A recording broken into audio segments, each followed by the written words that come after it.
Hello दोस्तों, welcome back to our YouTube channel. तो दोस्तों, जैसा कि आपको पता है, हमारे चैनल पे प्रैक्टिस सेट कराए जा रहे हैं यूपीएमआरसी के। तो ये जो प्रैक्टिस सेट हैं, ये चैप्टर वाइज हैं। पहले मैंने एक मैराथन डाली है 2.5 घंटे की, जिसमें 8 चैप्टर लिए थे मैंने। Trade introduction and safety, common hand tool, measurement and measurement instrument, marking and marking tools, grinding लिया था, कटिंग टूल्स लिया था, और फंक्शनल एक्टिविटीज़। लेथ मशीन के कराए थे, लेथ टूल के कराए थे, लेथ ऑपरेशन के कराए थे, टेपर टर्निंग और बेसिक सीएनसी टेक्नोलॉजी। इन सब के मैंने एक वीडियो में 2.5 घंटे की वीडियो थी, उसमें मैंने सारे क्वेश्चंस करा दिए हैं। जितने भी क्वेश्चंस हैं मैंने सारे क्वेश्चंस करा दिए हैं, एक से लेके जितने भी हैं। ठीक है, तो आप जाके देख सकते हो। मैंने प्लेलिस्ट बनाई हुई है यूपीएमआरसी की, तो आप प्लेलिस्ट में जाके देख सकते हो। 2.5 घंटे की वीडियो जिसमें ये सारे चैप्टर करा दिए हैं, सभी क्वेश्चन दिए हैं और उनके आंसर भी दिए हैं। और नीचे अगर एक्सप्लेनेशन भी देखना चाहो तो एक्सप्लेन भी दिया है पूरा। ठीक है, और उसके बाद एक और वीडियो डाली थी जिसमें मैंने सीट मेटल वर्किंग के क्वेश्चन लिए थे, वेल्डिंग के, ब्रेजिंग के और सोल्डरिंग के। और आज हम इस वीडियो में देखने जा रहे हैं मेटलर्जी, लेपिंग, हॉनिंग और ब्रोचिंग और हीट ट्रीटमेंट और पाइप फिटिंग। इनके आज हम क्वेश्चंस करेंगे। बाकी 5-6 चैप्टर बचेंगे, उनके 1-2 वीडियो में देख लेंगे। तो वीडियो में बने रहिए हमारे साथ। स्टार्ट करते हैं धातु विज्ञान से। ठीक है, धातु विज्ञान क्या है, जिसमें हम धातुओं के बारे में पढ़ेंगे पूरी अच्छी तरह। ठीक है, तो चलते हैं आगे। तो पहले कुछ पॉइंट दिए हैं, इन पॉइंट को देख लेते हैं। तो देखो, कठोरता क्या होती है। कठोरता क्या होती है, इसमें दिया है धातु का वह गुण जिसके कारण वह आसानी से घिसने व कटने का विरोध करता है, कठोरता कहलाती है। जैसे कोई पदार्थ है, आपको उसे पहचानना है कि वो कठोर है कि सॉफ्ट है। तो आप जानते हो जो जल्दी से घिस जाते हैं या कट जाते हैं तो वो क्या होते हैं, सॉफ्ट होते हैं। और जो कटने में या घिसने में बहुत टाइम लगते हैं वो कैसे होते हैं, हार्ड होते हैं। जैसे सोडियम हो गया धातु, तो वो कैसा होता है, बहुत सॉफ्ट होता है, वो चाकू से भी कट सकता है। ठीक है, और जो लोहा हो गया, लोहा लोहा बहुत हार्ड होता है। तो ये होती है हार्डनेस, कठोरता। क्वेश्चन पूछ लिया जाता है कि धातु का वह गुण जिसके कारण वह आसानी से घिसने का विरोध करता है। तो ऑप्शन में दे दिया जाएगा 4, तो उसमें से पूछेगा कौन सा सही है। तो सही में आया पहला। आगे चलते हैं, अगला क्वेश्चन क्या है, अगला पॉइंट मैलिएबिलिटी। तो बताइए मैलिएबिलिटी क्या होती है। धातु वर्धनीयता, हिंदी है। ठीक है, धातु का वह गुण जिसके कारण से पीट पीट कर किसके रूप में चेंज किया जा सके, चादरों के रूप में। ओके, ये सीट होती हैं उनके रूप में जितना पीट लेंगे उससे तो उतना ज़्यादा वो चौड़ा हो जाए, चादर के रूप में बन जाए। यही गुण क्या कहलाता है, किसी भी धातु का, मैलिएबिलिटी। तो सबसे ज़्यादा मैलिएबिलिटी सोने चांदी की होती है। सोने चांदी को हम क्या करते हैं, बहुत ज़्यादा पीट लें, कितना भी पीट लें तो वो टूटता नहीं है। और किसी भी पदार्थ को हम ज़्यादा पीटेंगे तो टूट जाएगा, किसी भी धातु को। तो सोना चांदी होते हैं वो बहुत ज़्यादा, आपने देखा ही होगा, जो सुनार होते हैं वो क्या करते हैं, बहुत पतले पतले बारीक टाइप के आभूषण बनते हैं। ठीक है, तो ये क्या है, धातु का वह गुण जिसके कारण से पीट कर बिना टूटे चादरों के रूप में परिवर्तित किया जाता है। या जो चादरें देखी हैं वो भी होती हैं। ठीक है, तो ये गुण है एक, मैलिएबिलिटी बहुत यूज होगा आगे, तो ध्यान रखना क्या होता है, जो चादरों के रूप में बिना टूटे परिवर्तित किया जा सके, धातु का वह गुण धातु वर्धनीयता कहलाता है। अगला पॉइंट दिया है तन्यता। तन्यता क्या होता है, किसी भी तार को हम कितना खींच सकते हैं, किसी भी धातु को कितना खींच सकते हैं हम बिना टूटे हुए, तो यही डक्टिलिटी कहलाती है, तन्यता। आगे चलते हैं, आगे क्या है, पिटवा लोहा क्या है, सोने का शुद्धतम रूप है एक पिटवा लोहा। पिटवा लोहे से ही ये पाइप पाइप टाइप के हो गए, ये सब पिटवा लोहे से बनाए जाते हैं।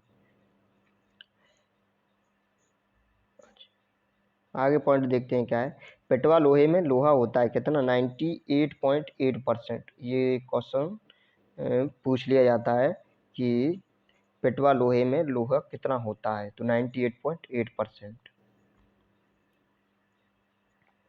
अगला पॉइंट दिया है जो स्टील और एलॉय इस्पात मिश्र धातु होती है लोहे और कार्बन की। जो स्टील होती है वो किसकी एलॉय होती है? क्वेश्चन ये है कि जो स्टील होती है उसमें क्या क्या मिला होता है, तो उसमें क्या होता है, लोहा होता है, कार्बन होता है, दोनों होते हैं। ओके, तो इसमें कार्बन कितनी होती है? कार्बन होती है 1.5%। 1.5%। हाइपोटेक्टोइड स्टील, इसमें क्या है, इसमें कार्बन की जो मात्रा होती है वो 0 से 0.8% तक होती है। इसे कहते हैं हाइपोटेक्टोइड स्टील। ओके, सीमेंटाइट व फेरेटाइट की जो मिश्र संरचना होती है उसे पियरलाइट बोलते हैं। किसकी? सीमेंटाइट और फेराइट की मिश्रित संरचना क्या कहलाती है? पियरलाइट। ये सारे जितने भी पॉइंट हैं ये सब आपको पता होने चाहिए। पियरलाइट को कहा जाता है यूटेक्टोइड स्टील। ओके,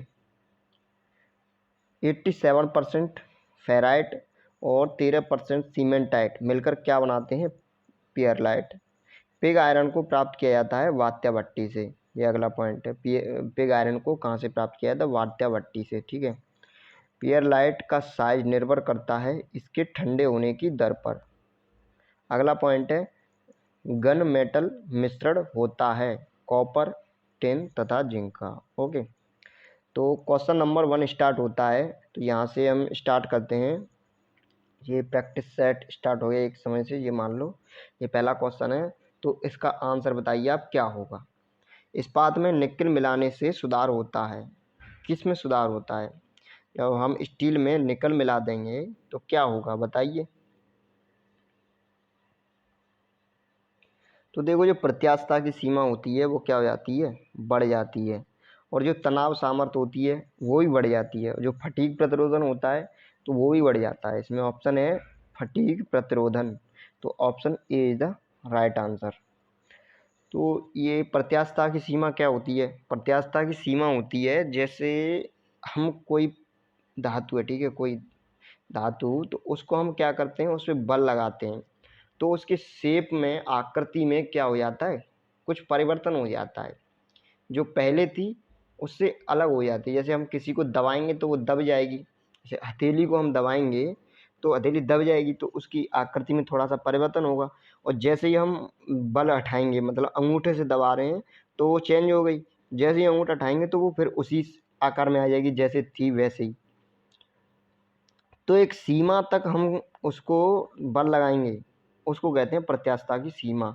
अगर उस सीमा से हमने ज़्यादा बल लगा दिया तो क्या होगा? उस शेप में वापस ना आ पाए, उसी को कहते हैं हम प्रत्यास्थता की सीमा। जैसे कोई रबर है, रबर को हमने खींचा, बल लगा के खूब खींच दिया और वो छोड़ दिया, फिर वो उसी शेप में आ गई। लेकिन मैं इतना खींच दूँ कि वो उसी शेप में ना आ पाई, मतलब एक तरह से मान सकते हो कि वो टूट जाए, तो फिर वो उस शेप में नहीं आ पाएगी। तो ये क्या हो गया? मैंने एक प्रत्यास्थता की सीमा से ज़्यादा बल लगा दिया। ठीक है, तो प्रत्यास्थता की सीमा क्या हो जाती है? बढ़ जाती है। तनाव सामर्थ्य क्या हो जाती है? बढ़ जाती है। तनाव सामर्थ्य, टेंजाइल स्ट्रेंथ, वो अभी बताया था, तनाव, तन्यता, एक तरह से कि जैसे हम किसी को ताने, ठीक है, तो क्या हो, वो जल्दी ना टूटे, वो लिमिट जो पहले थी उससे लिमिट ज़्यादा हो जाए। और फटीग प्रतिरोधन यही है, जो ये एक तरह से तनाव सामर्थ्य जो टूटती है जब कोई वस्तु, तो उसकी सीमा उससे बढ़ जाए। ठीक है, उसमें प्रतिरोधन, जैसे प्रतिरोध लगाता है, जैसे हम किसी भी वस्तु पे बल लगाते हैं तो उसके वो विपरीत एक बल लगाता है, वो प्रतिरोध, वो बल बढ़ जाए, उसी को प्रतिरोध बल कहते हैं। तो ऑप्शन ए नंबर हो जाएगा फटीग प्रतिरोधन में। अगला क्वेश्चन देखते हैं क्या है। हीरा रखता है, दूसरा क्वेश्चन है, बताइए क्या रखता है। ऑप्शन दिए हैं आपको 4। कम ऊष्मा चालकता, उच्च विद्युत चालकता, सबसे कम तापीय विस्तार, उपरोक्त सभी। D option. बताइए कौन सा सही है। तो इसका आंसर हो जाएगा आपका सी, सबसे कम तापीय विस्तार। हीरा क्या होता है? हीरा में बहुत कम ताप में विस्तार होता है। तापीय मतलब जैसे टेम्परेचर बढ़ेगा तो हीरा में जो तापीय विस्तार होगा वो बहुत कम होगा। जैसे लोहा होता है या और कुछ होता है, गर्मियों में क्या होता है, इनमें प्रसार होता है, क्योंकि गर्मियों में टेम्परेचर ज़्यादा होता है। जैसे ट्रेनें हो गई, तो ट्रेनों के बीच में आपने देखा होगा वो लगी होती हैं, एक टाइप से बीम टाइप के लगे होते हैं, वो उसके लिए लगे होते हैं कि गर्मियों में जब प्रसार होता है तो ये क्या होती हैं, इनका विस्तार होता है, तो वो विस्तार को मेंटेन रख सकें उतनी ही दूरी पे, इसलिए उनको प्रयोग किया जाता है बीम का। तो आगे चलते हैं अगले क्वेश्चन पे। अगला क्वेश्चन क्या है, इसके ये एक्सप्लेन और देख लो एक बार। पहला नंबर सबसे कम तापीय विस्तार, दूसरा नंबर सबसे कठोर पदार्थ होता है, तीसरा नंबर हीरा विद्युत तथा ताप का कुचालक होता है, डायमंड सबसे महंगा पदार्थ है, इसका प्रयोग आभूषणों में किया जाता है। ये सब पॉइंट पता होना चाहिए तुम्हें। आगे चलते हैं, अगला क्वेश्चन क्या दिया है। डाई, डाई के पदार्थ के लिए निम्न में से सामान्यतः कौन सा उपयोगी है। डाई के पदार्थ के लिए निम्न में से सामान्यतः कौन सा उपयोगी है, बताइए। कास्ट आयरन, टंगस्टन या मॉलिब्डेनम या हॉट वर्क टूल स्टील, बताइए। इसका आंसर हो जाएगा आपका B. B is the right answer.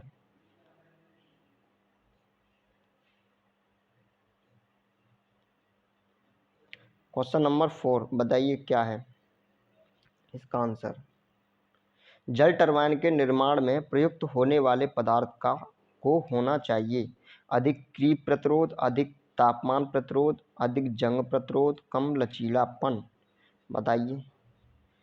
तो इसका आंसर हो जाएगा आपका सीधा राइट आंसर, अधिक जंग प्रतिरोध।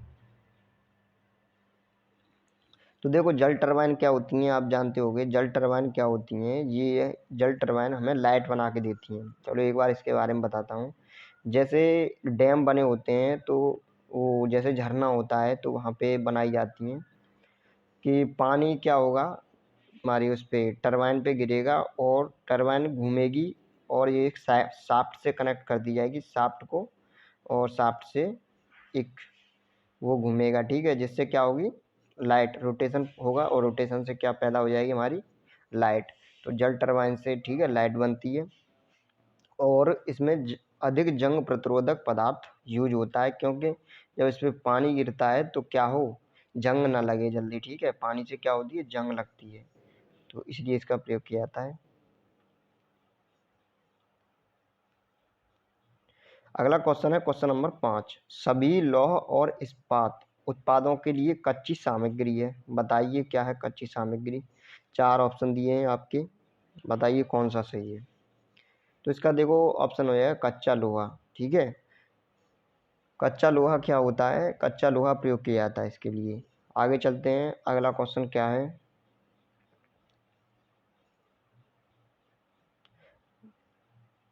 अगला क्वेश्चन दिया है क्वेश्चन नंबर 6, सेरेमिक किस प्रकार का पदार्थ है, बताइए। सेरेमिक किस प्रकार का पदार्थ है, क्वेश्चन नंबर 6। ये क्या है, ये एक इंसुलेटर मेटल है, मतलब अवरोधक बोल सकते हैं जिसे, इंसुलेटर अवरोधक, ठीक है। तो option A is the right answer. Ceramic क्या है, अवरोधक है, न चालक है, न अर्धचालक है, न चालक है, ये क्या है, अवरोधक। आगे चलते हैं। अवरोधक मतलब एक तरह से अचालक, जिसमें इलेक्ट्रॉन नहीं पाए जाते, फ्री इलेक्ट्रॉन। क्वेश्चन नंबर 7 क्या दिया है, बहुत कम आघात वर्धता और तन्यता वाले पदार्थ को क्या कहा जाता है, कठोर, लचकदार, दृढ़, भंगुर, बताइए। क्वेश्चन नंबर 7 का क्या आंसर होगा। ऑप्शन नंबर सीधा राइट आंसर, क्या हो जाएगा, भंगुर। भंगुर क्या होता है, भंगुर जैसे एक तरह से तुम मान लो क्या, जैसे शीशा, एक शीशा का एग्जांपल देता हूँ। शीशे को जैसे ही तुम हथौड़ा मारोगे क्या होगा, तुरंत चटक जाएगा। क्या वो कुछ तना, उसमें कुछ तनाव पैदा हुआ, या चादर के रूप में कुछ चौड़ा हुआ, जैसे जहाँ पे तुम मारोगे, शीशे का एक टुकड़ा ले आओ, ठीक है, टुकड़ा लेके और कहीं रख के उस पर मार के देखो हथौड़ा, तो वो क्या होगा, तुरंत चटक जाएगा, उसके टुकड़े टुकड़े हो जाएंगे।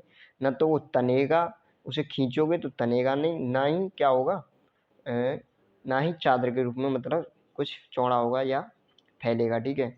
तो इसलिए इसे क्या कहते हैं, बहुत कम आधारत्ववर्धन या तन्यता वाले पदार्थ को क्या कहा जाता है, भंगुर कहा जाता है, भंगुर, ठीक है। आगे चलते हैं, अगला क्वेश्चन क्या है, ब्रिटलनेस, भंगुर को कहते हैं, ठीक है। अगला क्वेश्चन दिया आपका, निम्नलिखित में से, क्वेश्चन नंबर 8 है, निम्नलिखित में से कौन सी धातुओं की एक भौतिक विशेषता है, प्रत्यास्थता, क्रीप भौतिक विशेषता है, प्रत्यास्थता, घनत्व, भंगुरता, क्रीप। 8 में का बताइए क्या आंसर होगा।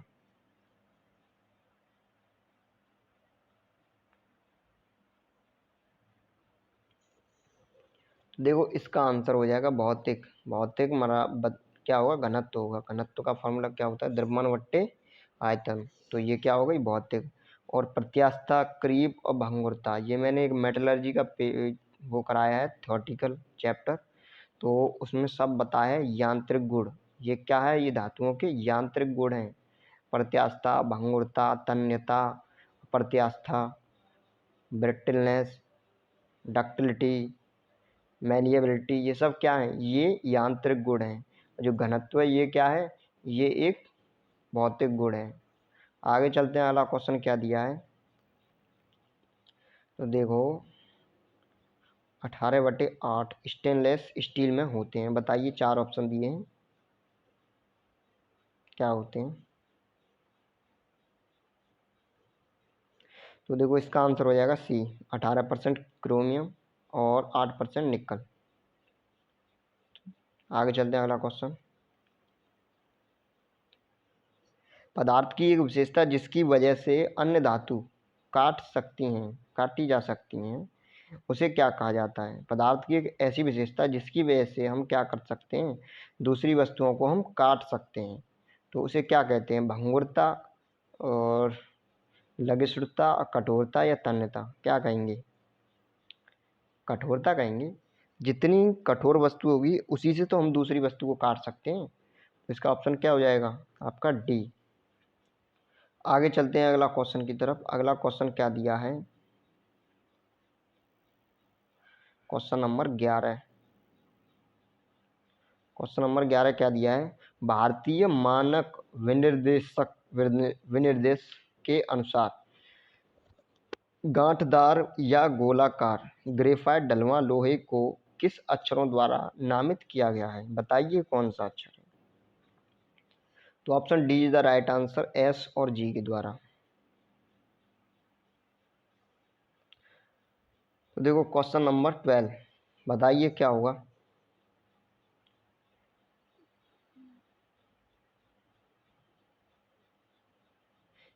ब्लैंकिंग डाई बनाने के लिए किस प्रकार के इस्पात का प्रयोग किया जाता है, स्टेनलेस स्टील या मध्य कार्बन स्टील, नरम स्टील या औजार स्टील, बताइए कौन सी स्टील का प्रयोग किया जाता है। तो देखो इसका आंसर हो जाएगा आपका डी, औजार स्टील, ओके। आगे चलते हैं अगले क्वेश्चन की तरफ। क्वेश्चन नंबर 30 क्या दिया है,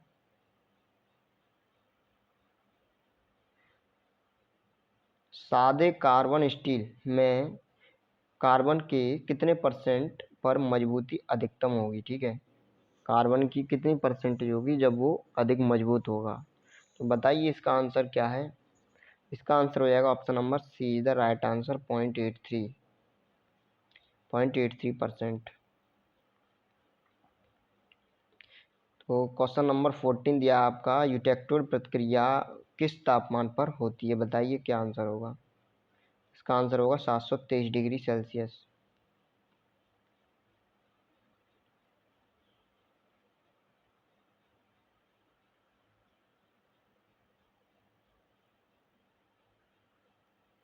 एक बार ये पॉइंट और देख लो, इसमें क्या दिया है कि 0.8% कार्बन वाले स्टील यूटेक्टोड और आयरन कार्बन पद्धति में यूटेक्टोड रिएक्शन है वो 723 डिग्री पर होती है, जबकि यूटेक्टिक, ये ध्यान रखना, यूटेक्टोड 723 और यूटेक्टिक ये 1147 डिग्री पर होती है।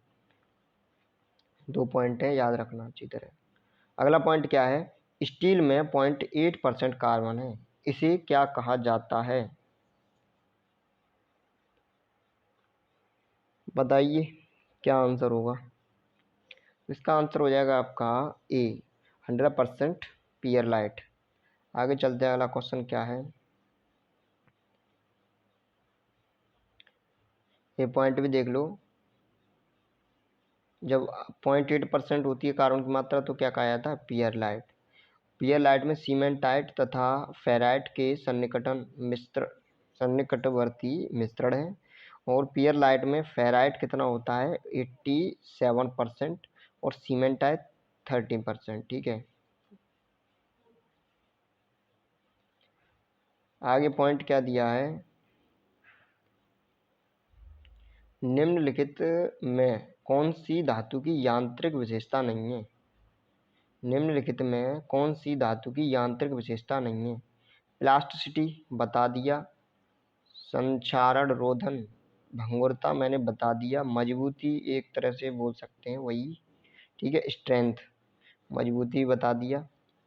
और संक्षारण रोधन ये क्या है? ये केमिकल रिएक्शन है। तो ये क्या है? हमारी धातु की यांत्रिक विशेषता नहीं है, यांत्रिक प्रॉपर्टी नहीं है। ये कौन सी प्रॉपर्टी है? ये केमिकल प्रॉपर्टी है। संक्षारण रोधन, इसका मतलब क्या है? संक्षारण रोधन क्या चीज़ है भाई? ये है जैसे जंग लगना, जैसे कोई लोहा है नमी में रखा है तो उस पर क्या लग जाती है? जंग लग जाती है। भंगुरता मैंने बता दिया, भंगुरता क्या होता है? भंगुरता जब भी आए, एग्जाम्पल ले लो दिमाग में, शीशे का। शीशे को जैसे ही हम हथौड़ा मारते हैं तो तुरंत चटक जाता है, ठीक है। उसमें ना तो मैलिएबिलिटी होती और ना ही डक्टिलिटी होती, ना ही वो तनता, ना ही पिचकता है, ठीक है, ना ही सीट के रूप में होता है। तो उसे कहते हैं भंगुरता। अब आ गई मजबूती, स्ट्रेंथ। स्ट्रेंथ का मतलब ये है कि स्ट्रेंथ उसकी ज़्यादा होती है जो देर में टूटे, ठीक है, जो देर में टूटे, इसमें फ्रैक्चर बहुत देर में पैदा हो। एक तरह से जैसे हम कोई वस्तु है, किसी पे हम बल लगा रहे हैं तो वो कितना बल सहन कर सकती है, मेन बात ये है। उसके अंदर जो सहन करने की क्षमता है वो कितनी है। जितनी ज़्यादा सहन करने की क्षमता होगी वो वस्तु उतनी ही ज़्यादा मजबूत होगी, ठीक है। अच्छा, प्लास्टिसिटी और जान लो, प्लास्टिसिटी क्या होता है। मैंने इलास्टिसिटी तो बता दिया। इलास्टिसिटी को क्या कहते हैं? प्रत्यास्था। इलास्टिसिटी को क्या कहते हैं? प्रत्यास्था। और प्लास्टिसिटी को कहते हैं अप्रत्यास्था। जैसा मैंने प्रत्यास्था बताया था जस्ट उसका उल्टा। जैसे मैंने किसी वस्तु पे बल लगाया तो बल हटाने के बाद, नहीं, बल लगाया तो उसकी आकार और आकृति में क्या हो गया? परिवर्तन हो गया। जैसे ही बल हटाऊंगा तो आकार और आकृति में परिवर्तन भी कुछ नहीं होगा, जैसा था वैसा ही रहेगा, ठीक है। जो पुरानी वाली आकार आकृति था उसी में आ गया, तो उसको तो कहते हैं हम प्रत्यास्था, इलास्टिसिटी। और प्लास्टिसिटी क्या कहेंगे? जस्ट इसका उल्टा। जब मैंने किसी वस्तु पे बल लगाया तो उसके आकार और आकृति में परिवर्तन हो गया, जैसे ही बल हटाया तब भी उसके आकार आकृति में परिवर्तन रहा, ठीक है, कुछ ना कुछ। तो उसको क्या कहते हैं हम? उसको कहते हैं प्लास्टिसिटी, अप्रत्यास्था, ठीक है। इसका एग्जाम्पल जैसे गीली मिट्टी ले लो, गीली मिट्टी पे जब तुम बल लगाओगे तो क्या होगा? वो पिचक जाएगी। जैसे तुम अंगूठे से कुछ दबाओ तो वो पुरानी शेप में ना आ पाएगी। तो वो क्या हो गया? वो हो गई अप्रत्यास्था, और प्रत्यास्था सही में आ गया। हाँ, ये देख लो, ये पूरे पॉइंट दिए हैं। इसमें क्या क्या दिया है देखो। जो यांत्रिक गुण है, मैकेनिकल प्रॉपर्टी, ये क्या है? स्ट्रेंथ होती है इसमें, सामर्थ्य या मजबूती। अच्छा, प्लास्टिसिटी होती है प्रत्यास्था, ठीक है, प्लास्टिसिटी। इसको प्लास्टिकता भी लिख दिया इसने, प्रत्यास्था। इलास्टिसिटी प्रत्यास्था और प्लास्टिसिटी अप्रत्यास्था, ठीक है, या अप्लास्टिकता। फ्लेक्सिबिलिटी नम्यता, भंगुरता ब्रिटलनेस, तन्यता, कड़ापन टफनेस, कठोरता हार्डनेस, मैलिएबिलिटी कुट्यता, ठीक है। तो ये तो हो गए आपके यांत्रिक गुण, याद रखना ये बहुत इंपॉर्टेंट है यांत्रिक गुण।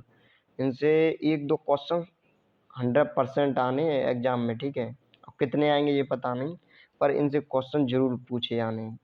और जो संचार रोधन है वो क्या है, धातु का यांत्रिक विशेषता नहीं है। कोरोजन रेजिस्टेंस ये क्या है, एक तरह से जंग लग रही है तो रिएक्शन ही तो हो रही है। जंग लगना भी मैंने कराया है इस चैप्टर में थ्योरेटिकल पार्ट में। क्वेश्चन नंबर 17 बताइए, किसी पदार्थ के उस गुण को क्या कहा जाता है जिसके कारण उसे पतले चादर के रूप में ढाला या पीटकर बनाया जा सके। बहुत अच्छी तरह बताया मैंने, देख रहे हो क्वेश्चन कैसे पूछ रहा है, पूरा सेम टू मतलब बिल्कुल सीधा सीधा क्वेश्चन पूछ लिया है, पूरी डेफिनेशन दे दी है उसने, तब पूछा बताइए क्या कहलाता है। तो बताइए कौन सा ऑप्शन होगा, B is the right answer, अगाध वर्धनीयता। देखो इसमें क्या होता है, प्लास्टिकता मैंने बता ही दिया, प्लास्टिकता भंगुरता बता ही दिया, और आगे चलो ये बता ही दिया, ठीक है।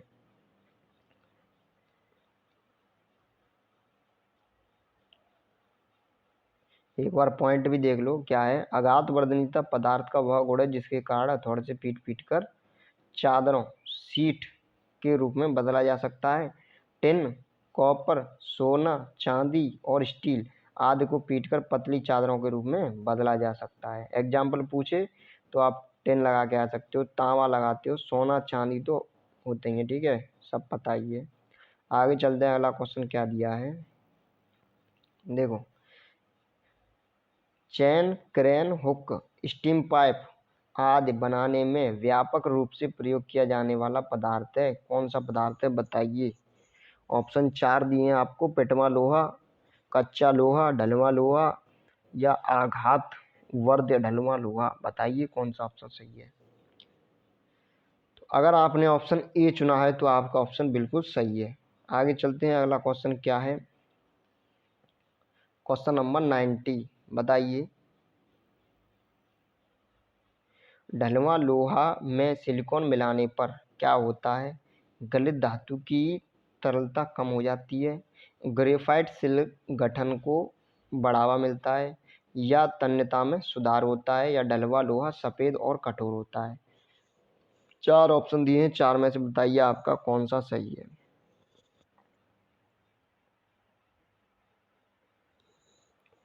तो अगर आपने ऑप्शन चुना है बी तो B is the right answer, graphite सिल्क गठन को बढ़ावा मिलता है।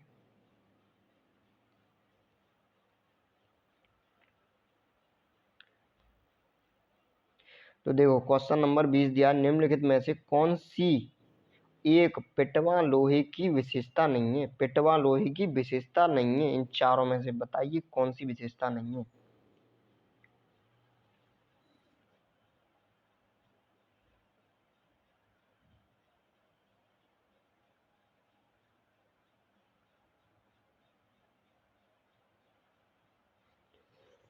तो इसका ऑप्शन हो जाएगा option number A is the right answer, अचानक और अत्यधिक झटके झेलना, ठीक है, ये क्या है, इसकी एक विशेषता नहीं है।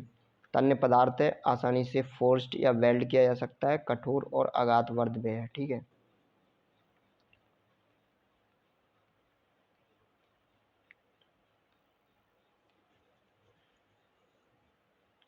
0.8% कार्बन वाले स्टील में होता है, क्या होता है। ऑप्शन 4 दिए हैं, कोई क्रांतिक बिंदु नहीं, 2 क्रांतिक बिंदु, 3 क्रांतिक बिंदु, 1 क्रांतिक बिंदु, बताइए चारों में से क्या होगा 21 का। तो ऑप्शन डी हो जाएगा, 1 क्रांतिक बिंदु।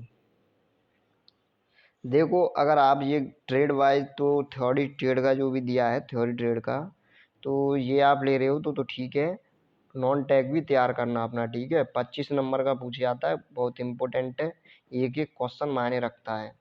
तो उसकी मैंने रीजनिंग की क्लासेस डाली हैं, आप देख सकते हो जाके कैसे क्वेश्चंस आते हैं। एक क्वेश्चन भी डाली थी 2018 में, जो क्वेश्चंस पूछे गए थे उसमें से 5 क्वेश्चन थे रीजनिंग के, वही बताए थे मैंने।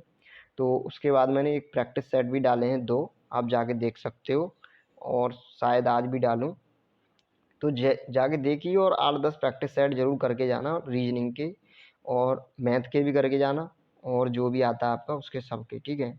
एक एक क्वेश्चन मायने रखता है, रीजनिंग और मैथ तो छोड़ के ही नहीं आना है, उसमें तो पूरा पूरा करना है। करीब 10 क्वेश्चन आएंगे, 10 के 10 कर दोगे, बहुत सिंपल होते हैं।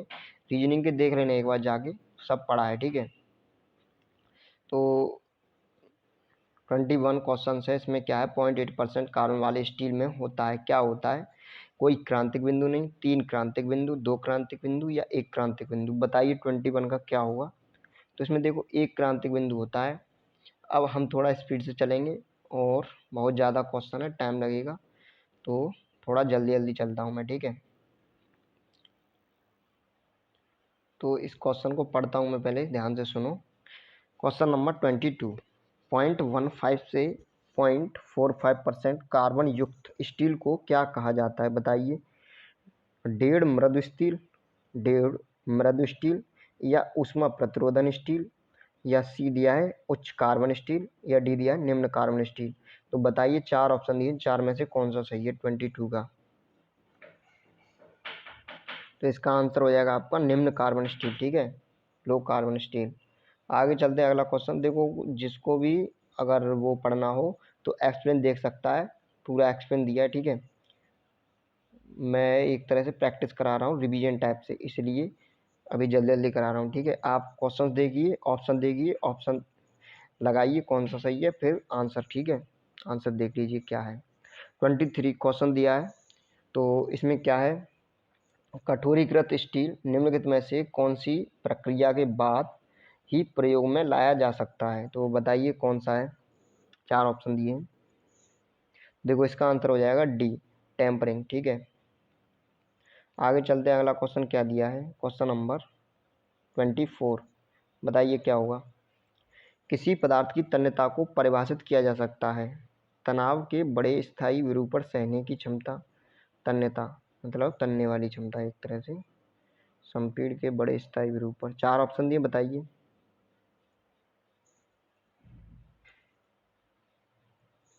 तो देखो ये है, तनाव में बड़े स्थायी विरूपण सहने की क्षमता, मतलब ठीक है, तन जब हम किसी को खींच रहे हैं तो उसके विरुद्ध जो बल लगा रहे हैं उसके विरुद्ध एक सहन करने की क्षमता, उसी को कहते हैं हम तनाव, ठीक है। तन्यता को परिभाषित, उसी को तन्यता कहते हैं, ठीक है। जैसे किसी पे हम खींचने वाला जो बल लगा रहे हैं, पुल करने वाला, तो उसके विरुद्ध जो बल लगाते हैं, रेजिस्टेंस फोर्स अंदर से लगता है, वो ज़्यादा लगेगा तो तन्यता ज़्यादा होगी, वो कम होगा तो तन्यता कम होगी। अगला पॉइंट देखते हैं क्या है। देखो अगला क्वेश्चन दिया है 25, बताइए क्या है? पदार्थ की चीमड़पन मुख्यतः निर्भर करती है। 4 ऑप्शन दिए हैं, बताइए। तो इसका आंसर हो जाएगा चीमड़पन मुख्यतः किस पर निर्भर करती है? बताइए। तनाव शक्ति और तन्यता पर। किस पर? तनाव शक्ति और तन्यता पर। आगे चलते हैं, अगला पॉइंट क्या है? तो देखो ये पीडीएफ खत्म हो चुकी है, अभी इसके क्वेश्चन और बाकी हैं मेटलर्जी के। ये काफ़ी इंपॉर्टेंट चैप्टर है आपके एग्जाम पॉइंट ऑफ व्यू से, तो इसके क्वेश्चंस देखते हैं और बाकी, ठीक है।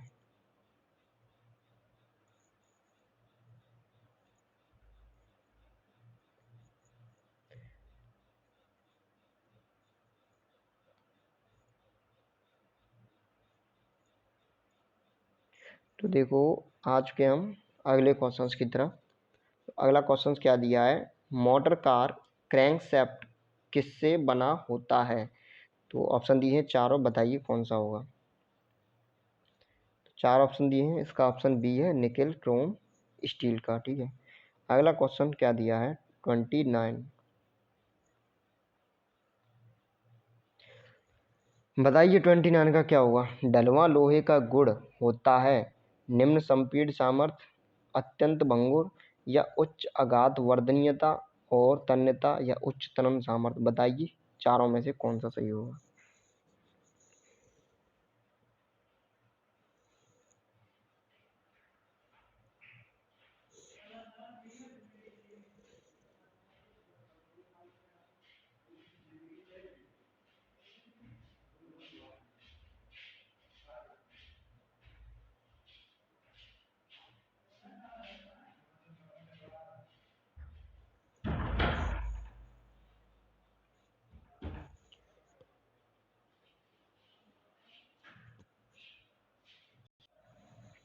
तो स्टार्ट करते हैं। तो इसमें क्या है? ढलवां लोहे का गुण होता है, क्या गुण होता है? निम्न संपीड्य सामर्थ्य, अत्यंत भंगुर, या उच्च आघात वर्धनीयता और तन्यता, या उच्च तनन सामर्थ्य। बताइए इसका आंसर क्या होगा। तो इसका आंसर होगा आपका option number B is the right answer, अत्यंत भंगुर। ठीक है, आगे चलते हैं अगले पॉइंट की तरफ। देखो अगला क्वेश्चन दिया है आपका 30। इसमें क्या है, निम्न में से द्रव्य का कौन सा गुण प्रतिबल के दौरान विरूपण का प्रतिरोध करने के लिए आवश्यक होता है। चार ऑप्शन दिए हैं, चार में से बताइए आपका कौन सा ऑप्शन सही है। इसका आंसर हो जाएगा ऑप्शन नंबर सी, कड़ापन। ठीक है, आगे चलते हैं अगले क्वेश्चन की तरफ। तो देखो अगला क्वेश्चन दिया है, निम्न में से द्रव्य का कौन सा गुण प्रतिबल के दौरान विरूपण का प्रतिरोध करने के लिए आवश्यक होता है। चार ऑप्शन दिए हैं, बताइए क्या होगा। ये शायद मैंने ऊपर हो गया ये, ठीक है, 30वां तो हो गया। अगला देखते हैं 31।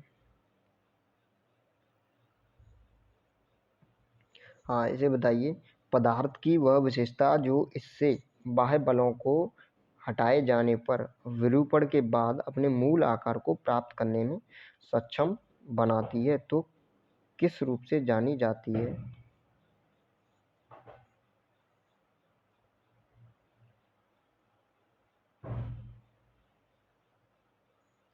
ऑप्शन दिए हैं चार, बताइए क्या है option. Option C the right answer, लचीलापन। आगे चलते हैं, अगला क्वेश्चन क्या दिया 32। वह प्रक्रिया जिसमें स्टील को इसके कार्बन पदार्थ के आधार पर एक उपयुक्त तापमान पर गर्म और पर्याप्त समय के लिए रखा जाता है और फिर कमरे के तापमान पर धीरे धीरे ठंडा किया जाता है, कहलाती है। ऑप्शन चार दिए हैं, टेम्परिंग, एनोडिंग, हार्डनिंग या नॉर्मलिजिंग। बताइए चार ऑप्शन दिए हैं, क्या होगा सही। इसका आंसर हो जाएगा आपका B is the right answer, annealing. आगे चलते हैं अगले क्वेश्चन की तरफ। तो अगला क्वेश्चन क्या दिया है, ये पेज उल्टा लग गया।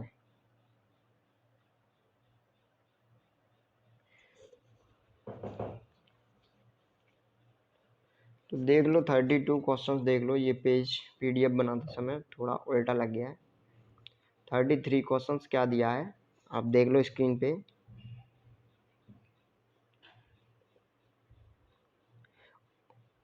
उच्च गति स्टील को फोर्ज किया जाता है, कौन सा रंग सबसे उपयुक्त फोर्जिंग। चलो इन्हें बाद में देख लेंगे, ठीक है। अगले क्वेश्चन पे चलते हैं। अगला क्वेश्चन क्या दिया है 35। यांत्रिक बलों और लोड के प्रति द्रव्यों की प्रतिरोधक क्षमता को क्या कहा जाता है। Option C is the right answer, यांत्रिक गुण। आगे चलते हैं, अगला क्वेश्चन क्या दिया है, बताइए क्या होगा इसका आंसर। उच्च कार्बन स्टील के फोर्जन तापमान की रेंज कितनी होती है। चार ऑप्शन दिए, चार में से बताइए कौन सा होगा।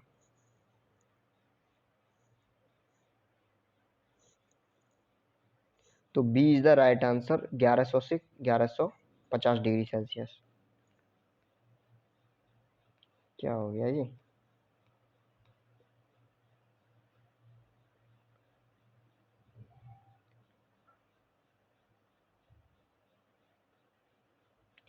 देखो अगला क्वेश्चन देखते हैं 38। ओके, 38 में क्या दिया है, तेल के बहने के गुण को क्या कहते हैं। तेल के बहने के गुण को क्या कहते हैं। जो बाकी रह गए उन्हें अगला देख लेंगे अगले पार्ट में, ठीक है।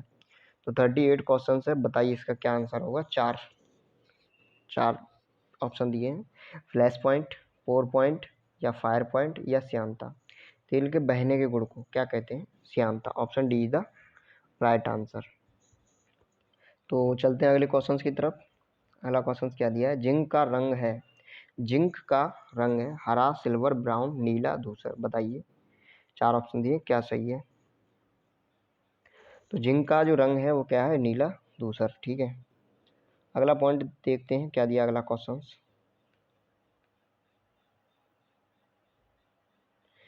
जो पिग आयरन है, क्वेश्चन नंबर 40 है, पिग आयरन को गलाकर बिटवा लोहा बनाया जाता है। चार ऑप्शन दिए, बताइए कौन सा सही है।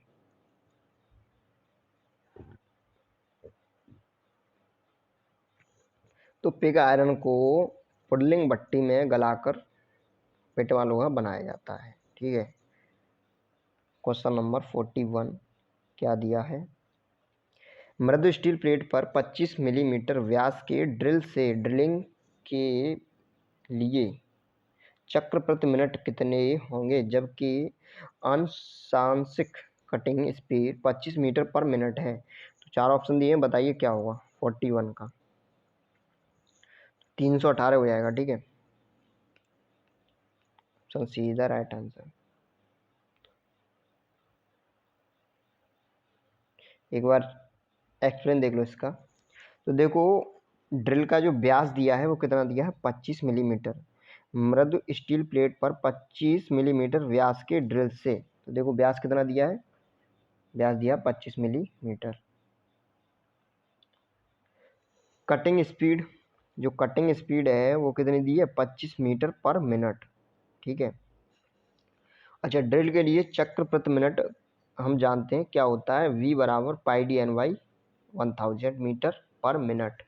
तो इसमें वैल्यू रख दो, v की जगह v की और d की जगह d की, n की जगह n की। वैल्यू निकल आएगी किसकी? n की निकलेगी। ठीक है, हमें क्या निकालना है? n निकालना है।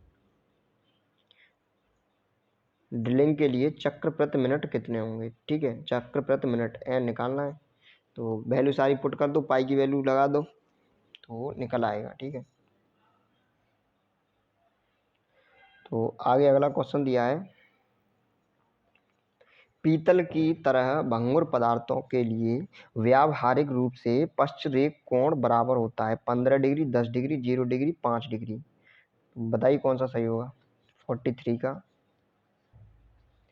तो 0 डिग्री हो जाएगा। Option D is the right answer.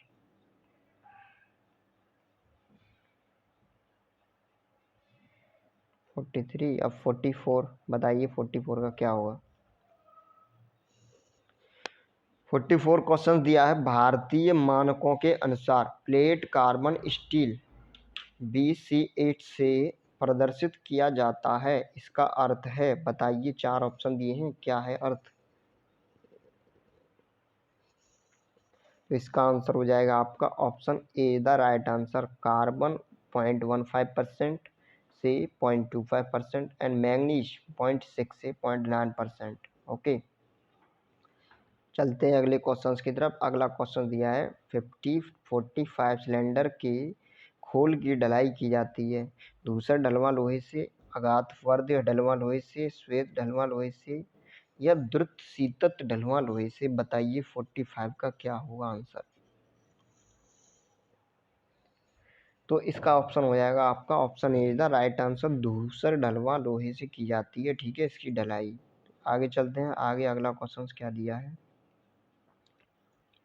अगला क्वेश्चन दिया है, इस्पात में संक्षारण प्रतिरोध को बढ़ाने के लिए मिलाया जाता है, जो जंग लगती है उससे रोकने के लिए क्या मिलाया जाता है? बताइए, 4 ऑप्शन दिए हैं। 46 का बताइए क्या होगा?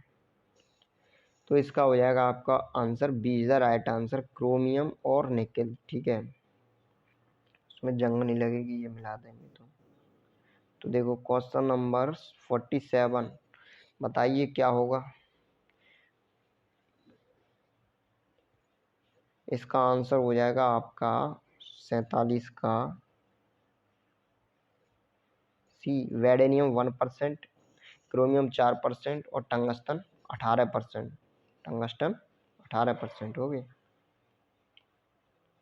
तो देखो अगला क्वेश्चन दिया है, क्षारीय बेसेमर प्रक्रिया में भट्टी को पंक्तिबद्ध किया जाता है। 4 ऑप्शन दिए हैं, सिलिका ईंटें, टार और जली हुई डोलोमाइट ईंटों का मिश्रण, सीमेंट ब्रिक या सिलिका तथा सीमेंट ईंटें। बताइए, 4 ऑप्शन दिए हैं, क्या ऑप्शन होगा?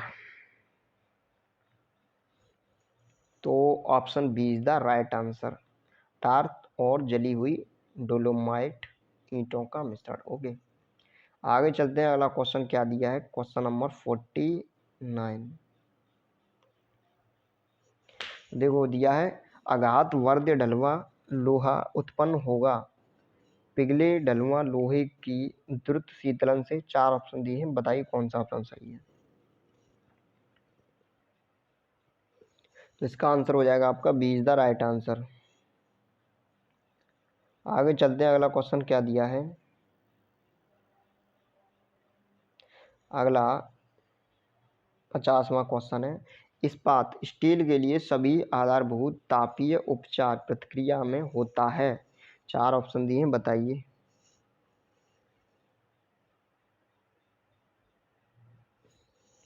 तो इसका आंसर हो जाएगा आपका ऑस्टेनाइट का परिवर्तन। Option A is the right answer. चलते हैं अगले क्वेश्चन की तरफ। अगला क्वेश्चन दिया है 51, धातुओं के शीत कार्यों में संतरे के छिलके बनने की स्थिति को कैसे टाला जा सकता है। 4 ऑप्शन दिए, बताइए कौन सा सही है। तो देखो इसका आंसर हो जाएगा आपका मशीन रेशेदार इस्पात का प्रयोग करके, ठीक है, संतरे के छिलके बनने की स्थिति को टाल सकते हैं। तो option A is the right answer, machine रेशेदार इस्पात का प्रयोग करके। आगे चलते हैं, अगला क्वेश्चन क्या दिया है। अगला क्वेश्चन दिया आपका 52, धातुओं का तापीय कार्य किया जाता है। धातुओं का तापीय कार्य किया जाता है। 4 ऑप्शन दिए, बताइए क्या होगा।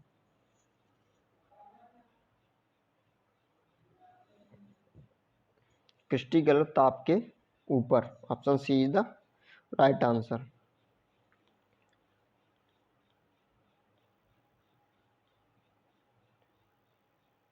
तो देखो क्वेश्चन नंबर 54 है, इस्पात का आवरण दृढ़ीकरण सतह पर सज्जा को सुधारता है।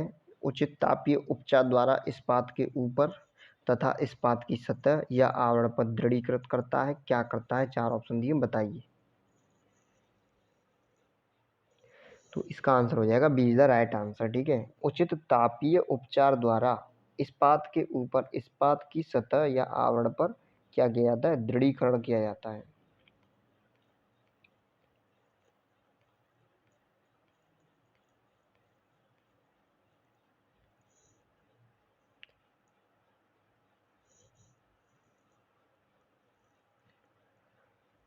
तो देखो अगला क्वेश्चन क्या है 55। पहले क्वेश्चन को ध्यानपूर्वक देखिए। तो देखो इसमें क्या दिया है, इन संकेतों में से कौन समरूपता को व्यक्त नहीं करता है, बताइए। 4 ऑप्शन दिए।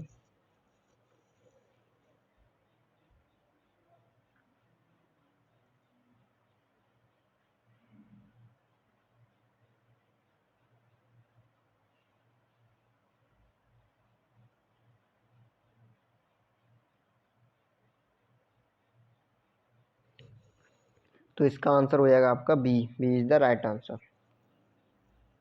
आगे चलते हैं अगले क्वेश्चन की तरफ। अगला क्वेश्चन क्या दिया आपका, क्वेश्चन नंबर 56। इसमें क्या है, इनमें से किस धात्विक गुण के कारण बर्तन बनाए जाते हैं। प्रत्यास्थता, चीमड़पन, कठोरता या शून्यमता, ठीक है, बताइए कौन सा आंसर है आपका। तो सुनम्यता, ठीक है, option B is the right answer. चलते हैं अगले क्वेश्चन की तरफ। अगला क्वेश्चन क्या दिया है, इनमें से किस धातु से इनमें से किस धातु से तार नहीं खींचे जा सकते। 4 ऑप्शन दिए, बताइए कौन सा है ऑप्शन।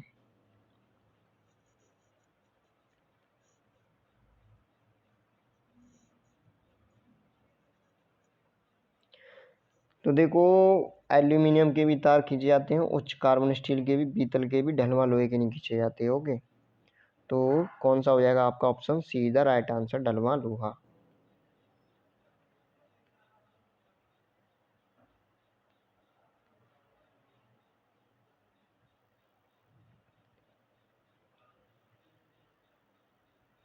क्वेश्चन नंबर दिया है 58, स्क्रीन पर पढ़िए और जवाब दीजिए क्या होगा इसका आंसर।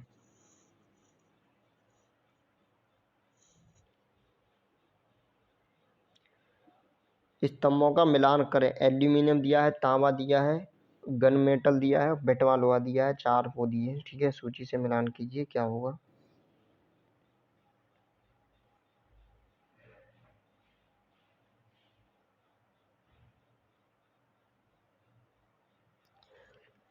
तो देखो इसका आंसर हो जाएगा आपका B is the right answer. जो पहला है वो 1 से, ठीक है, एल्यूमिनियम और तांबा, तांबा हो जाएगा सी। प्लेट्स में लेपन के लिए प्रयोग की जा सकती है ताकि उसे जंगरोधी बनाया जा सके। और जो गन मेटल है वो क्या होगा, सस्ते विद्युत चालक बनाने के लिए, ठीक है। और जो आपका डी हो गया पिटवा लोहा, वो किसके लिए, वो अन्य धातुओं के साथ मिलाया जाता है ताकि उन्हें कटिंग मुक्त बनाया जा सके। आगे चलने वाला क्वेश्चन क्या दिया है, क्वेश्चन दिया है आपका 59, दिए गए कथन से गलत कथन चुनें, बताइए। 4 ऑप्शन दिए हैं।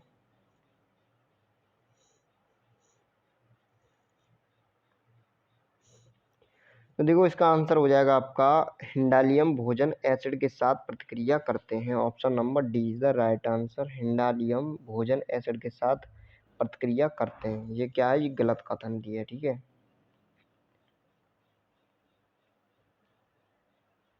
क्वेश्चन नंबर 60 क्या दिया है, कथन को पढ़िए तथा सही उत्तर का चुनाव करिए। 2 ऑप्शन दिए हैं। मानक एल्यूमीनियम नमूना द्वारा ध्वनि क्रिया सुस्त है, या दूसरा दिया है मानक हल्के स्टील नमूना द्वारा ध्वनि प्रतिक्रिया अल्प गुंजायमान है। बताइए, 4 ऑप्शन दिए हैं।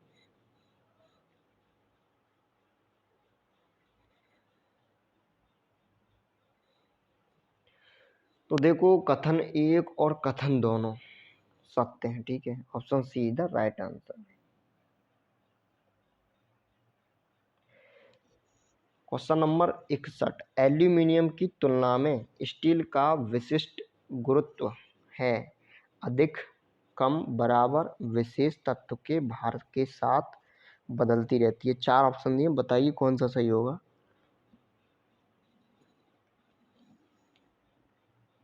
तो देखो इसका क्या होगा, गुरुत्व अधिक हो जाएगा, ठीक है। इस्पात का जो विशिष्ट गुरुत्व है वो क्या होगा, ज़्यादा होगा एल्यूमिनियम की तुलना में। तो option A is the right answer. आगे चलते हैं, अगला क्वेश्चन क्या दिया है, तांबे के बारे में इनमें से क्या गलत है। तांबे के बारे में इनमें से क्या गलत है, 4 ऑप्शन दिए, बताइए कौन सा ऑप्शन गलत है, तांबे के बारे में गलत बता रहा है।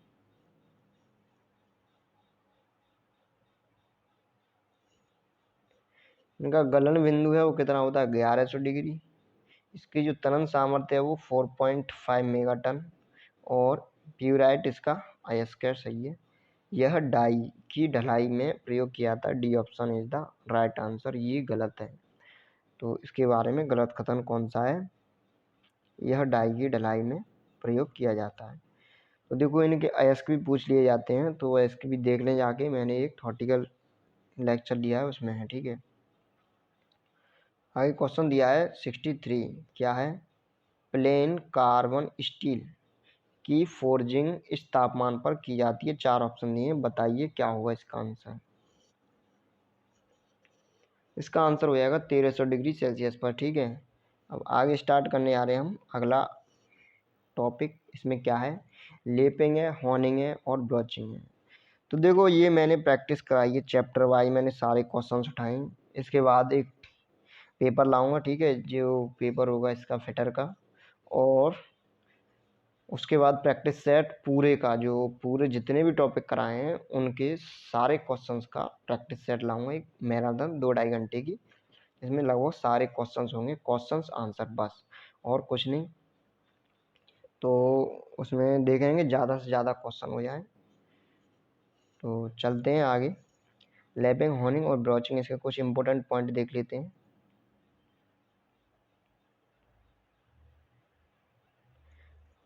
तो देखो पहला पॉइंट क्या दिया है, सामान्यतः लेपिंग अलाउंस रखा जाता है कितने मिलीमीटर तक, 0.005 से 0.01 mm तक। तो अब मैं थोड़ा जल्दी जल्दी करूँगा, तो ध्यान से देखें, ठीक है। लैपिंग क्रिया की जाती है हाथ व मशीन दोनों से, ठीक है। ये पॉइंट है, पॉइंट याद रखना, ठीक है। लैपिंग क्रिया का प्रयोग किया जाता है उच्च कोटि की सरफेस फिनिश में, ठीक है। आगे चलते हैं, अगला क्वेश्चन दिया है, लैपिंग करने के लिए प्रयोग में लाए जाते हैं लैपिंग कंपाउंडर, लैपिंग कंपाउंड। अगला पॉइंट है, लैपिंग के लिए सबसे एब्रेसिव है, क्या है, हीरा। हॉर्निंग जो स्टोन होता है उसे क्या कहा जाता है, हॉर्न। हॉर्निंग स्टोन है वो, उसे क्या कहा जाता है, हॉर्न। हॉर्निंग करते समय कटिंग स्पीड को रखा जाता है लो। हॉर्निंग के लिए अलाउंस रखा जाता है प्राय 0.010 से 0.15 मिलीमीटर तक। गैजों की लैपिंग के लिए प्रयोग किया जाता है बोरॉन कार्बाइड अपघर्षण। लैपिंग प्रक्रिया में प्रयोग की जाने वाली जल युक्त तेल माध्यम को क्या कहते हैं, लैपिंग फ्लूइड, लैपिंग फ्लूइड। अगला पॉइंट दिया है, लैपिंग मशीन में घूमने वाले टेबल को क्या कहा जाता है, लैपिंग प्लेट। लैपिंग प्लेट का व्यास होता है 300 mm से 1200 mm तक। ब्रोच द्वारा अधिकतम धातु काटी जाती हैं 6 मिलीमीटर तक। प्राय silicon carbide diamond abrasive aluminium oxide को बांध के मिला बॉन्ड के साथ मिलाकर बनाया जाता है, तो ये है हॉर्निंग स्टोन। ओके, तो देखो अब हमारे क्वेश्चन स्टार्ट हो चुके हैं, तो स्टार्ट करते हैं पहले क्वेश्चन से। पहला क्वेश्चन क्या दिया है आपका, पहला क्वेश्चन दिया है, लेप पर एब्रेसिव गाड़ने के लिए निम्नलिखित में से कौन सी प्रक्रिया प्रयोग की जाती है। 4 ऑप्शन दिए हैं, बताइए क्या होगा। तो देखो इसका आंसर हो जाएगा आपका C, charging. Okay, C is the right answer. कौन सी प्रक्रिया प्रयोग की जाती है, चार्जिंग। तो एक्सप्लेन भी दिया है, एब्रेसिव के कणों को लेप के सरफेस पर प्रेस किया जाता है। इस कार्ड से सॉफ्ट धातु या मटेरियल का चयन किया जाता है जिससे लैपिंग सरफेस पर एब्रेसिव आसानी से चिपक जाते हैं।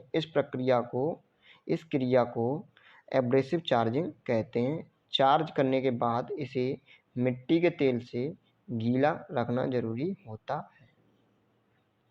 तो ये एक्सप्लेन दिया है। अब अगला पॉइंट क्या दिया है, देखते हैं अगला question, question number 2। Lapping plate पर ग्रूव्स प्रदान करना किस उद्देश्य पूर्ति के लिए किया जाता है। 4 ऑप्शन दिए, बताइए कौन सा होगा आपका। तो लैपिंग पेस्ट लगाए रखने के लिए, ठीक है। लैपिंग पेस्ट पर प्लेट पर ग्रूव प्रदान करते हैं किसके लिए, लैपिंग पेस्ट लगाने के लिए, जो लैपिंग पेस्ट लगी रहे, ठीक है, ज़्यादा देर तक। देखो अगला क्वेश्चन दिया, question number 3। Adjustable cylindrical lap पर लंबाई में ग्रूव प्रदान करने का मुख्य उद्देश्य है, क्या है। 4 ऑप्शन दिए, लैपिंग पेस्ट लगाए रखने के लिए, प्रसार प्रदान करने के लिए, या कटिंग चिप्स को एकत्र करना, या घर्षण कम करना। 4 ऑप्शन दिए, बताइए कौन सा ऑप्शन सही होगा आपका। तो क्या करना, प्रसार प्रदान करना। ओके, क्या होता है, प्रसार। तो देखो अगला क्वेश्चन दिया, क्वेश्चन नंबर 4। नॉन फेरस धातुओं की हॉर्निंग करने के लिए निम्नलिखित में से किस एब्रेसिव का प्रयोग किया जाता है। 4 ऑप्शन दिए, बताइए कौन सा सही होगा। तो option B is the right answer, silicon oxide.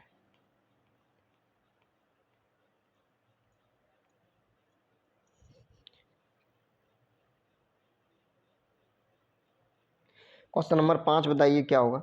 Tungsten steel की हॉर्निंग करने के लिए निम्नलिखित में से कौन सा एब्रेसिव प्रयोग किया जाता है, बताइए कौन सा होगा।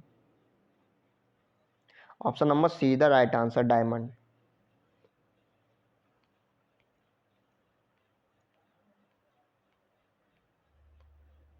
तो क्वेश्चन नंबर 5 कर ही दिया, ठीक है। क्वेश्चन नंबर 6वां देखिए, गेजों की लैपिंग करने के लिए निम्नलिखित में से किस एब्रेसिव का प्रयोग किया जाता है, बताइए। 4 ऑप्शन दिए।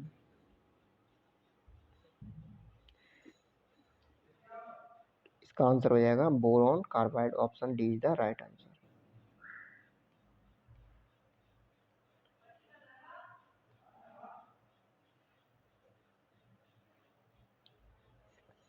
तो अगर आपको रीजनिंग पढ़नी है तो कमेंट सेक्शन में कमेंट करके बताइए। अगर लाइव क्लास लेना चाहते हो तो मैं लाइव लेने की सोचूंगा, ठीक है। 30-40 क्वेश्चन लेके आऊँगा जिसमें आपको प्रैक्टिस के लिए जितने भी आपके क्वेश्चंस बनते हैं रीजनिंग के वो सारे लेके आऊँगा। और लाइव लेना चाहते हो तो लाइव बताइए, ओके। कमेंट सेक्शन में कमेंट करके बताइए। और अगर आप इसकी पीडीएफ लेना चाहते हो तो मैं लिंक डिस्क्रिप्शन में दे दूंगा टेलीग्राम ग्रुप का, वहाँ से जाके आप डाउनलोड कर सकते हो। सिंपली मैंने डाल दी है। तो आगे चलते हैं। अगला क्वेश्चन दिया है क्वेश्चन नंबर 5। टंगस्टन स्टील की होनिंग करने के लिए निम्नलिखित में से कौन सा एब्रेसिव प्रयोग किया जाता है। 4 ऑप्शन दिए, 4 में से बताइए। तो देखो इसका आंसर होगा option number C, the right answer, diamond. तो अभी आपका ये टाइम है कि जितना आप प्रैक्टिस करोगे उतना ही अच्छा रहेगा, ठीक है। आपका एग्जाम नज़दीक है और जितने क्वेश्चंस की आप प्रैक्टिस करोगे उतना ही सही रहेगा। तो इसके बाद हम एक वीडियो और लाएंगे जिसमें जितने भी चैप्टर बचे हैं वो सारे, और फिर उसके बाद 3-4 मैराथन लाएंगे 500 क्वेश्चंस की पूरे में से। जितने भी क्वेश्चंस जितने भी चैप्टर हैं उन सारे चैप्टरों में से देखते हैं 2-3 क्लास लाई जाए मैराथन की, 2-2 ढाई-ढाई घंटे की, और सारे क्वेश्चंस किए जाएँ, ओके। तो उन्हें भी आप अटेम्प्ट कीजिए कि आप कितने सही कर सकते हो। क्वेश्चन नंबर 7 देखिए, सॉफ्ट स्टील की लैपिंग करने के लिए निम्नलिखित में से किस एब्रेसिव का प्रयोग किया जाता है। 4 ऑप्शन दिए, बताइए कौन सा सही है।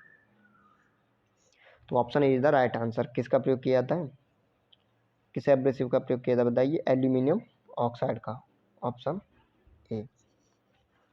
आगे चलते हैं। अगला क्वेश्चन क्या दिया है, तो देखो अगला क्वेश्चन दिया है क्वेश्चन नंबर 8। निम्नलिखित में से किसका होनिंग प्रक्रिया में प्रयोग किया जाता है। 4 ऑप्शन दिए हैं, एब्रेसिव घोल पीसने का पहिया, या कार्बाइड उपकरण, या एब्रेसिव छड़ी, बताइए। तो इसका आंसर हो जाएगा option D is the right answer. क्या हो जाएगा, एब्रेसिव छड़ी, ठीक है। आगे चलते हैं। अगला क्वेश्चन क्या दिया है, आंतरिक दहन इंजन के लिए गजन पिन किसके द्वारा पूर्ण रूप पाया जाता है, बताइए क्या आंसर होगा इसका, ऑप्शन 9 का।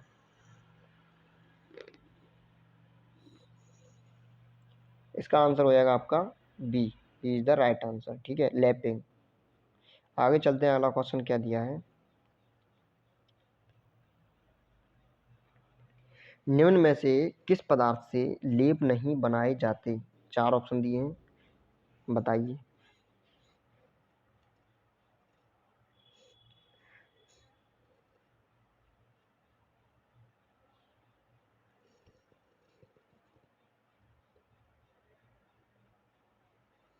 तो option A is the right answer, ठीक है। आगे चलते हैं। अगला क्वेश्चन क्या है, एक बार इसका ये एक्सप्लेन देख लो। लेपिंग क्रिया एक विशेष औजार से की जाती है जिसे लेप कहते हैं।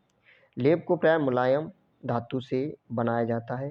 लेप को निम्न पदार्थों से बनाया जाता है। तो ये पदार्थ दिए गए, लेप को जिन पदार्थों से बनाया जाता है वो पदार्थ दिए हैं। क्या पदार्थ हैं आप देख लो।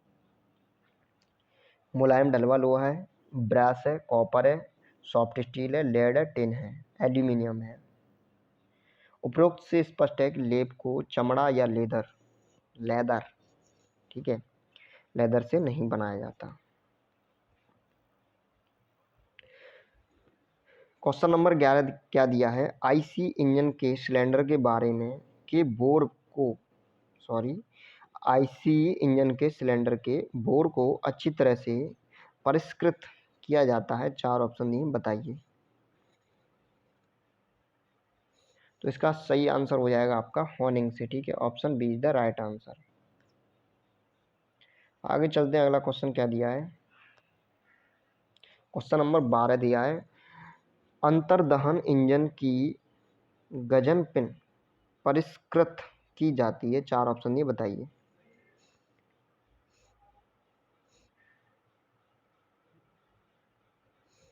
तो इसका आंसर हो जाएगा आपका लेपिंग से। ठीक है, option A is the right answer. आगे चलते हैं अगले क्वेश्चन की तरफ।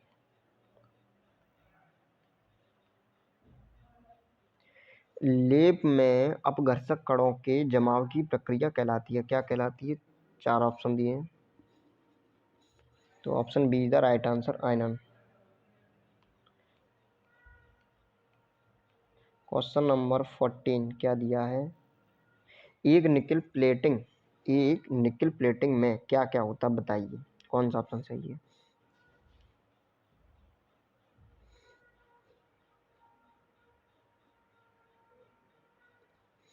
एक निकल प्लेटिंग में क्या होता है? कार्य कैथोड में एसी धारा प्रवाहित होती है, जबकि निकल एनोड में डीसी धारा प्रवाहित होती है। A option is the right answer. तो अब चलते हैं अगला जो चैप्टर है हमारा, हीट ट्रीटमेंट। ठीक है, इससे भी देखते हैं कितने क्वेश्चंस हैं, इनकी भी प्रैक्टिस करेंगे। पहले कुछ पॉइंट देख लेते हैं, उन पॉइंट के बाद क्वेश्चंस देखेंगे। ठीक है, थोड़ा जल्दी करते हैं। तो देखो पॉइंट क्या दिए हैं। पहला पॉइंट दिया है, वह तापमान जिस पर मार्टेनसाइट का विघटन आरंभ हो जाता है कहलाता है पायनीकरण तापमान। ओके, जिस टेम्परेचर क्या होता है, मार्टेनसाइट का क्या हो जाए, विघटन हो जाए, उसे हम क्या कहते हैं? पायनीकरण टेम्परेचर। अच्छा, जो पायनीकरण टेम्परेचर होता है उसमें वृद्धि होती है। ठीक है, वृद्धि बढ़ती है किससे? मार्टेनसाइट के विघटन की दर से। हार्डन स्टील का मुख्य घटक होता है मार्टेनसाइट। पायनीकरण टेम्परिंग द्वारा स्टील की घटती है, क्या घटती है? ब्रिटलनेस, भंगुरता। देख रहे हो कौन सा चैप्टर चल रहा है? Heat treatment. और इसमें सब यूज क्या हो रहा है? पूरा जो प्रॉपर्टीज थी वो मेटल की प्रॉपर्टी यूज हो रही हैं, तन्यता, टफनेस, ब्रिटलनेस, समझ रहे हो? तो ये बहुत इंपॉर्टेंट है, जो मैकेनिकल प्रॉपर्टी हैं वो, उनको एक एक को रट लेना, समझ लेना, जो भी करना हो कर लेना। ठीक है, लेकिन सब तुम्हें पता होना चाहिए। क्या है? टेम्परिंग क्रिया करने से बढ़ती है, क्या बढ़ती है? डक्टिलिटी और टफनेस। कार्बोराइजिंग क्रिया की जाती है 900 डिग्री सेल्सियस से 950 डिग्री सेल्सियस टेम्परेचर के मध्य। स्टील के कठोर पार्ट्स को मशीनिंग करने योग्य बनाने के लिए मुलायम करने की विधि को क्या कहते हैं? हम एनिलिंग। कठोर किए हुए स्टील के पार्ट की संरचना होती है फाइन। कैसी संरचना होती है? फाइन। गैर तथा शाफ्ट पर फ्लेम हार्डनिंग करने से उनकी बाहरी सतह हो जाती है कैसी? कठोर। Hard high carbon steel, high speed steel, high speed steel के टूल की कठोरता होती है प्राय कितनी होती है? 60। आगे चलते हैं अगले पॉइंट की तरफ। तो हाई स्पीड स्टील के टूल को टेम्पर करते हैं 500 से 700 डिग्री सेल्सियस टेम्परेचर पर। रिफाइन स्ट्रक्चर प्राप्त करने के लिए की जाती है नॉर्मलाइजिंग क्रिया। ओके, क्वेंचिंग माध्यम के रूप में प्राय प्रयोग किया जाता है तेल, पानी, ब्राइन सॉल्यूशन तथा ठंडी हवा। एलॉय स्टील की क्वेंचिंग प्राय की जाती है alloy oil. Plane carbon steel के लिए क्वेंचिंग माध्यम होता है पानी। ओके, तो देखो यहाँ से आपके प्रैक्टिस क्वेश्चन स्टार्ट हो जाते हैं। तो स्टार्ट करते हैं। पहला क्वेश्चन दिया है, निम्न कार्बन स्टील की सरफेस पर कार्बन की प्रतिशत मात्रा बढ़ाने को कहते हैं, क्या कहते हैं? हार्डनिंग। बताइए। पहला ऑप्शन दिया है हार्डनिंग, नाइट्राइडिंग, कार्बोराइजिंग या टेम्परिंग। तो इसका आंसर हो जाएगा आपका option C is the right answer, carburising.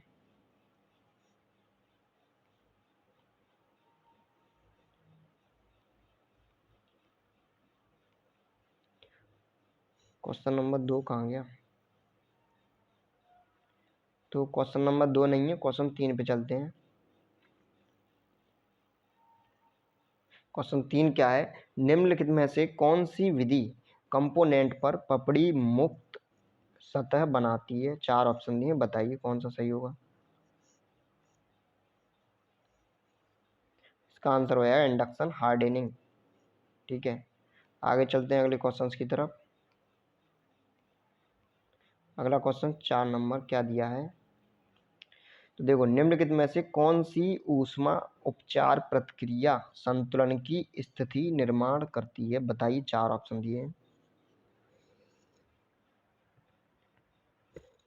तो इसका सी इज द राइट आंसर, एनलिंग और नॉर्मलाइजिंग। तो आगे चलते हैं अगले क्वेश्चंस की तरफ। अगला क्वेश्चन नंबर 5 क्या दिया है, स्क्रीन पे है, जिस टेम्परेचर पॉइंट पर स्टील को हम गर्म करने से परिवर्तन शुरू होते हैं उसे क्या कहा जाता है?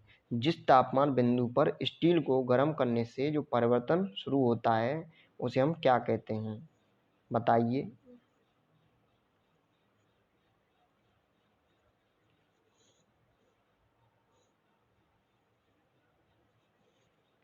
क्या कहेंगे? निम्न क्रांतिक बिंदु। ओके,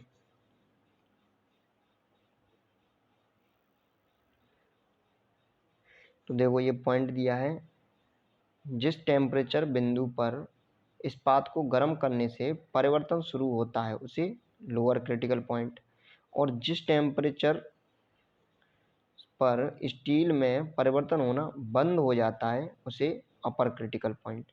उच्च क्रांतिक बिंदु और निम्न क्रांतिक बिंदु दोनों पता होने चाहिए। अगला पॉइंट क्या दिया है, अगला क्वेश्चन है क्वेश्चन नंबर 6, निम्नलिखित में से ऊष्मा उपचार का उद्देश्य कौन सा है? 4 ऑप्शन दिए, बताइए। कठोरता और तन्य शक्ति में वृद्धि करना, option D is the right answer. चलते हैं अगले क्वेश्चंस की तरफ। अगला क्वेश्चन दिया है क्वेश्चन नंबर 8, 7 हट गया, ठीक है। तो बताइए क्वेश्चन नंबर 8 का क्या आंसर होगा।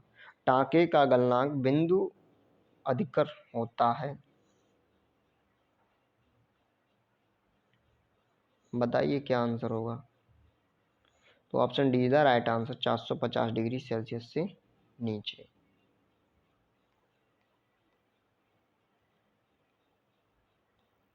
क्वेश्चन नंबर 9, सीमेंट टाइड में होते हैं 16.67% कार्बन और 82.33% लोहा। 4 ऑप्शन दिए, बताइए क्या क्या होगा। तो देखो इसका आंसर हो जाएगा आपका डी, 6.67% कार्बन और 93.33% लोहा। D option is the right answer.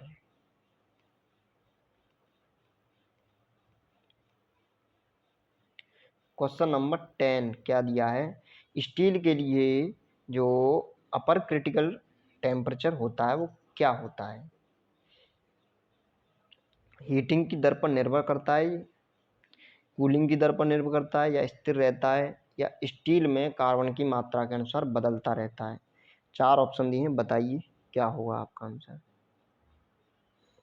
तो option D is the right answer, steel में कार्बन की मात्रा के अनुसार बदलता रहता है। जिस टेम्परेचर पर ऑर्सेनाइट का परिवर्तन प्रारंभ होता है वह लोअर क्रिटिकल टेम्परेचर अर्थात 723 डिग्री, और जिस टेम्परेचर पर स्टील संरचना पूरी तरह ऑस्टेनाइट में परिवर्तित हो जाती है वह अपर क्रिटिकल टेम्परेचर कहलाता है। ठीक है, केस हार्डनिंग की जाती है, बताइए 4 ऑप्शन है क्या होगा। तो option A is the right answer, mild steel पर। कौन सी स्टील पर? माइल्ड स्टील पर।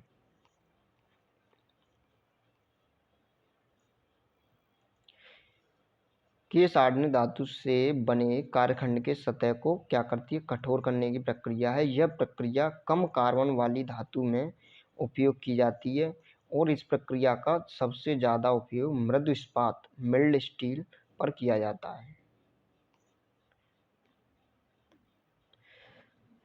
क्वेश्चन नंबर 12, इस्पात निर्माण की डुप्लेक्स प्रक्रम संयोजन है? 4 ऑप्शन ये बताइए। तो ऑप्शन दिया है, option A is the right answer. ठीक है, क्षारीय बेसिमर एवं बेसिक खुली भट्टी प्रक्रम।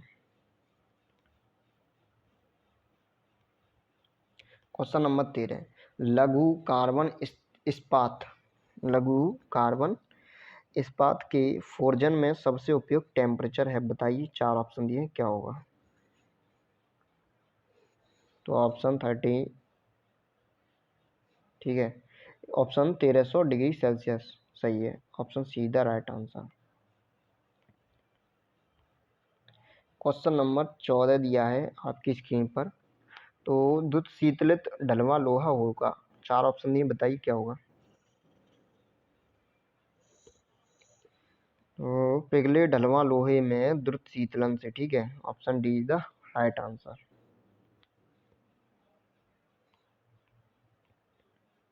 क्वेश्चन नंबर 15 दिया है आपकी स्क्रीन पर, बताइए गैल्वेनाइजिंग में धातुई परत कोटिंग की जाती है, एल्यूमिनियम से, टिन से, जस्ते से या क्रोमियम से? बताइए, 4 ऑप्शन दिए हैं। किससे की जाती है? जस्ते से, B is the right answer.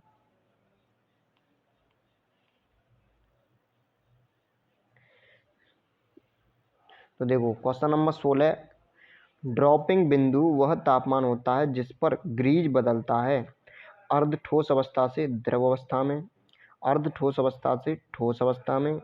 तो ये 4 ऑप्शन दिए, बताइए कौन सा होगा? तो इसका हो जाएगा option number A is the right answer, अर्ध ठोस अवस्था से द्रव अवस्था में।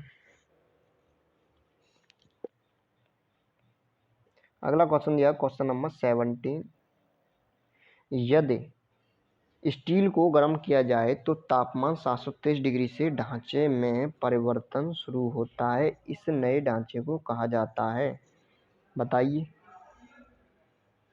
ये तो अभी ऊपर ही देखा था कि एक्सप्लेन में, इसका आंसर हो जाएगा आपका डी ऑर्सेनाइट, ऑस्टेनाइट।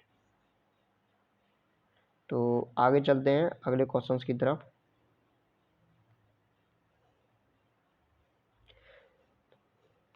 ये लगभग ख़त्म हो चुका है, अब अगला टॉपिक है अपना पाइप फिटिंग। ठीक है, पाइप फिटिंग स्टार्ट हो चुका है, तो इसमें भी थोड़े बहुत क्वेश्चंस हैं, इनको भी देखते हैं।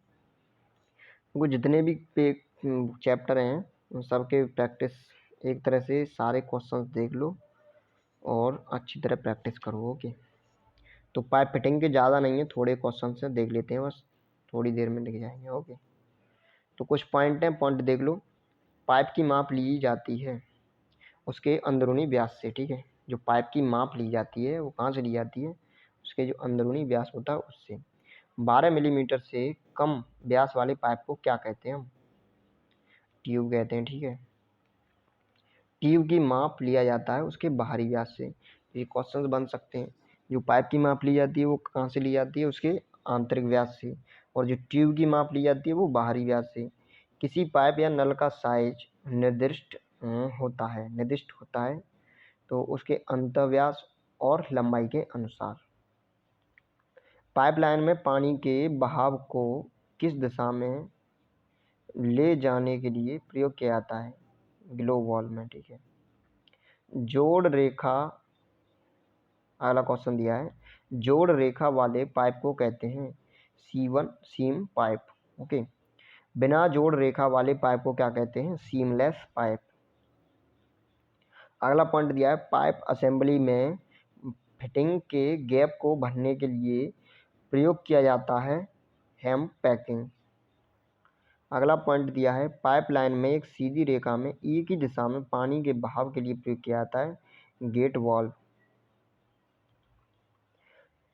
पाइपलाइन में पानी को एक ओर ले जाने के लिए प्रयोग किया जाता है non return valve. Non return valve को बनाया जाता है किससे? प्राय ब्रॉन्ज से। ठीक है, कांसा से। जो पाइप रेंच होती है इसका साइज प्राय कितना होता है? 150 mm से 60 mm। ठीक है, 150 मतलब 150 से 600 मिलीमीटर तक। आगे चलते हैं, 50 से 150 मिलीमीटर तक व्यास वाले पाइप को पकड़ने के लिए ग्रिप करने के लिए प्रयोग किया जाता है चेन रिंच, ठीक है, चेन रिंच का। 63 तक व्यास वाले पाइप को पकड़ने के लिए किया जाता है पाइप वॉइस का। अब पॉइंट देखते हैं, क्वेश्चन देखते हैं, क्वेश्चन दिए हैं, ठीक है। तो पहला क्वेश्चन दिया है पाइप को अंतः इंटरनल डायमीटर दर्शाता है मिलीमीटर में, इंच में, सेंटीमीटर में, उपरोक्त सभी में बताइए पहला क्वेश्चन क्या होगा, ठीक है। पहले क्वेश्चन का आंसर क्या होगा, पाइप का जो अंत व्यास होता है, इंटरनल डायमीटर होता है, दर्शाया जाता है किस में दर्शाया जाता है, तो इसे दर्शाया जाता है किस में, इंच में। Option B is the right answer. तो क्वेश्चन नंबर 2 दिया है बॉयलर या भाप इंजन में निम्न में से किस धातु का पाइप उपयोग किया जाता है, 4 ऑप्शन दिए, बताइए कौन सा सही है। तो किस धातु का पाइप उपयोग में किया जाता है, कॉपर पाइप, ठीक है, कॉपर धातु का पाइप।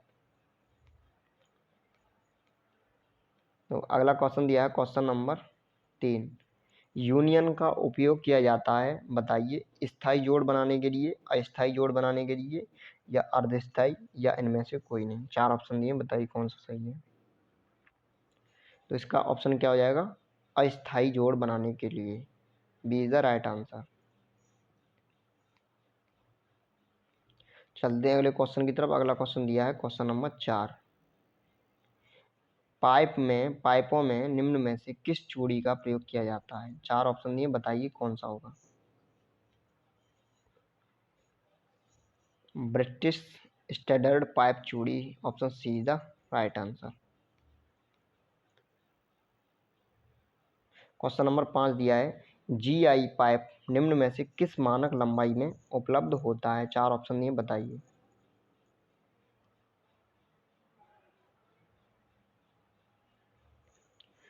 किसमें, option A is the right answer, 6 inch में, ठीक है। जीआई पाइप किस में, मानक में, 6 इंच लंबाई में, ठीक है। आगे चलते हैं, अगला क्वेश्चन क्या दिया है, क्वेश्चन नंबर 6, कम दबाव पर पानी ले जाने वाले पाइप के लिए आमतौर पर निम्नलिखित में से कौन से जोड़ का प्रयोग किया जाता है, 4 ऑप्शन दिए, बताइए कौन सा सही है। तो इसका आंसर हो जाएगा option B is the right answer, socket जोड़।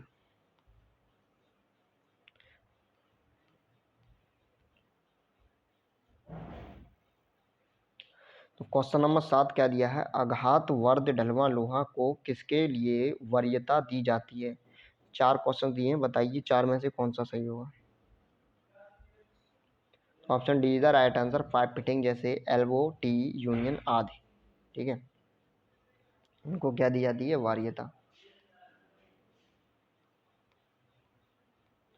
दो पाइपों को दो पाइपों को जोड़ने के लिए एल्बो का प्रयोग कौन से कोण पर किया जाता है, बताइए कौन से कोण पर किया जाता है भाई।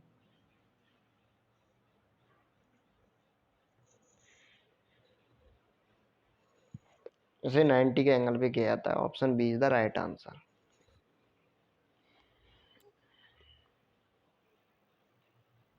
भारतीय मानकों के अनुसार पाइप किसके द्वारा विनिर्देशित होते हैं, 4 ऑप्शन दिए, बताइए। तो option C is the right answer, nominal bore के द्वारा। आगे चलते हैं, अगला क्वेश्चन क्या दिया है, क्वेश्चन नंबर 10, समकोण पर 4 पाइपों को एक दूसरे से जोड़े जाने की आवश्यकता है, उपयोग की जाने वाली फटिंग निम्न में से कौन सी होती है, 4 ऑप्शन दिए, बताइए क्या होगा। कौन सी फिटिंग होती है, cross, option D is the right answer.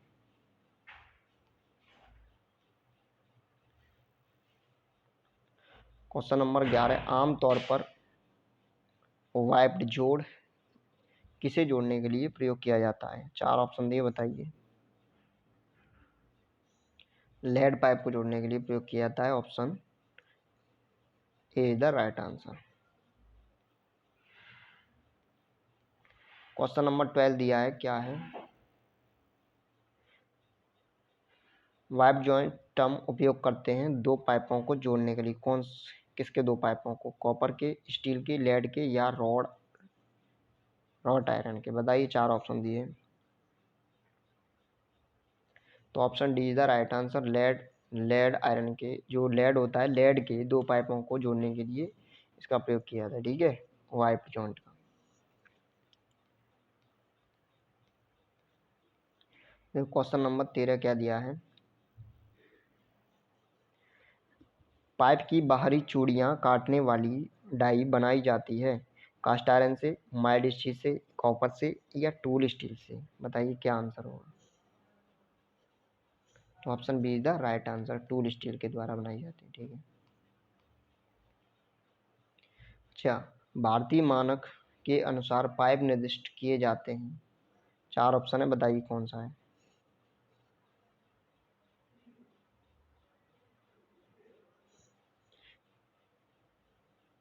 किसके द्वारा किए जाते हैं? नॉमिनल बोर के द्वारा।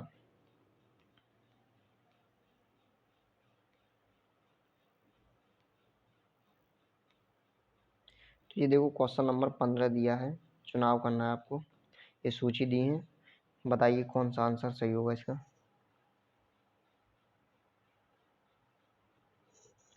देखो इसका ऑप्शन हो जाएगा option A is the right answer. आगे चलते हैं अगले क्वेश्चन की तरफ।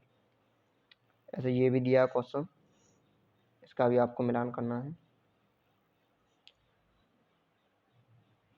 तो इसका आंसर हो जाएगा आपका B is the right answer. ये क्वेश्चन 17 दिया है। एक पाइप जोड़ जो धरती की सतह के नीचे जहां दाब और कंपन कम होता है में डलवा लोहा पाइप को जोड़ने में प्रयुक्त होता है कहलाता है। ठीक है, बताइए। तो इसका आंसर होगा option B is the right answer. ठीक है, स्पिगॉट सॉकेट जोड़। तो वीडियो कैसी लगी कमेंट सेक्शन में कमेंट करके जरूर बताना।